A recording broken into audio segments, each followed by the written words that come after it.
आषाढी वारीमध्ये फिरत असताना, वारीला जात असताना आपण कपाळाला जो गंध लावतो तो गंध का लावला पाहिजे, तर आज आपल्याला गंध लावणारे एक बाबा भेटलेले आहेत. त्या बाबांना आपण काही प्रश्न विचारूयात. बाबा, तुम्ही कधीपासून गंध लावतायत? 12 वर्षापासून. आणि गंध लावून तुम्हाला नेमकं मिळतं काय? आम्हाला सुख मिळतं, आनंद मिळतो. लोकांच्या कपडा आम्ही 5 पैसे घेतले देत नाही, आम्हाला आनंदानं गंध लावतो. याच्यातून तुम्हाला काही पैसे मिळतात का?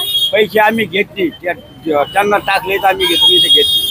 बघा माऊली, एवढं भगवंताची सेवा ते गंध लावून करतात. ज्याच्या कपाळाला गंध नाही त्याला गोपी चंदन टिळा लावण्याचं काम ते माऊली करतायत.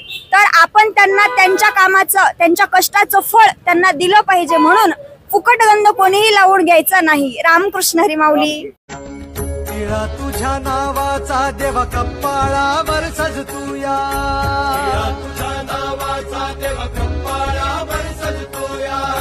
सपाना घेऊन